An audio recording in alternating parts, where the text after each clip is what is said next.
The gates of the Colosseum slam open. 50,000 people go silent. Out walks a man. No sword, no shield, no toga. He's wearing tactical gear, a helmet, and carrying something Rome has never seen. Across from him, 1,000 gladiators. Nobody in that arena knows what's about to happen, but we do, and it gets absolutely insane. Before the fight starts, let's talk about who we're putting in that arena. Navy SEALs go through BUD/S training, one of the hardest military programs on the entire planet. Out of every 1,000 people who try, only 250 make it. That's a 75% failure rate. And the ones who pass, they're not normal humans anymore. He can shoot targets at 500 meters with 80% accuracy. He can stay awake for 5 days straight. He can fight, swim, and kill in complete darkness. Now let's talk about what he's carrying. The M4A1 assault rifle. Range, 500 meters. Rate of fire, 800 rounds per minute. In this Colosseum, that's basically a lightning bolt.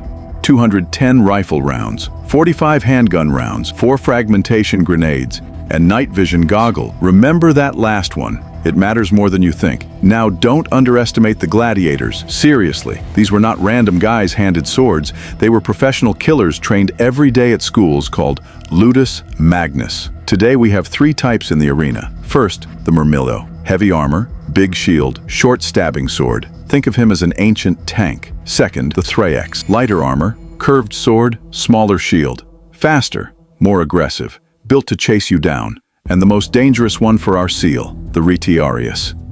He fights at range. Net and trident. He's the only gladiator who can attack from a distance. Now imagine 1,000 of these men doing one thing. The testudo, the tortoise formation. Shields locked on every side. Front, top, left, right. Moving as one wall. Unstoppable. The gates open. The SEAL does not run forward. He runs backward. Smart. He needs distance. At 300 meters, he is completely untouchable. No gladiator weapon reaches 300 meters. No javelin, no net, no trident. At that distance, the gladiators are just targets. He drops to one knee, brings the M4 up, and starts firing. 3 aimed shots per second. Each one lands before the gladiators even hear the sound. In the first 30 seconds, 25 gladiators are down. Magazine change, 2 seconds, back to firing. By the time the first gladiators reach 100 meters, 80 men are already gone. The crowd is not cheering, they are horrified.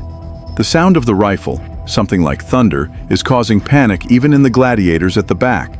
900 gladiators left, and they keep coming. This is where it gets dangerous. The gladiators split, half go left, half go right. They are trying to flank him, surround him, cut off every escape. The SEAL reads it immediately. He sprints to the arena wall, stone behind his back. Now they can only come from 3 sides. He pulls out his first grenade, waits for the densest cluster on the left flank.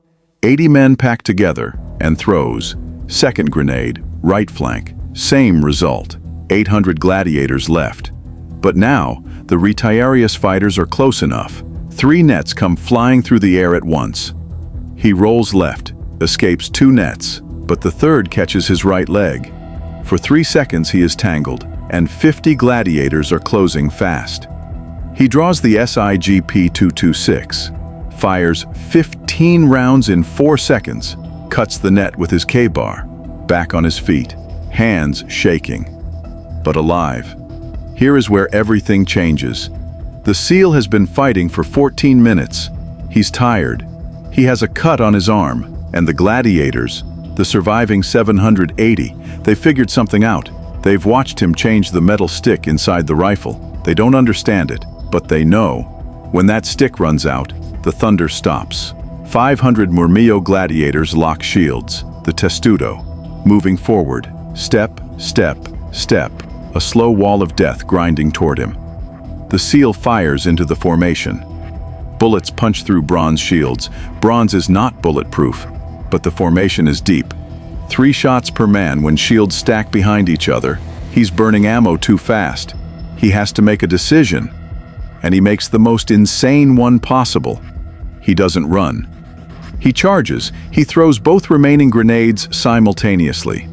One into the center of the testudo, one behind it, the formation shatters. Total chaos.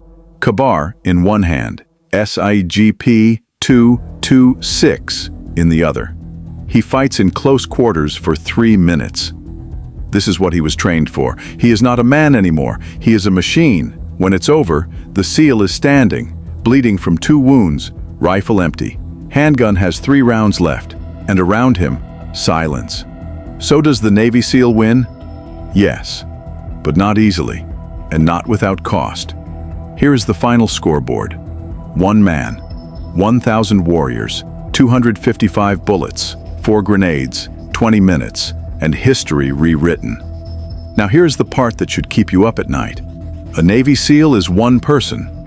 The US military has over 2,500 active SEALs, plus Rangers, plus Delta Force, plus Green Berets. The entire Roman Empire at its peak had 500,000 soldiers. The US military today has 1.3 million active troops, all with weapons that make the M4A1 look like a toy. Rome was extraordinary. They built an empire that lasted 1,000 years. Their engineering, their discipline, their strategy, legendary. But the gap between ancient and modern warfare?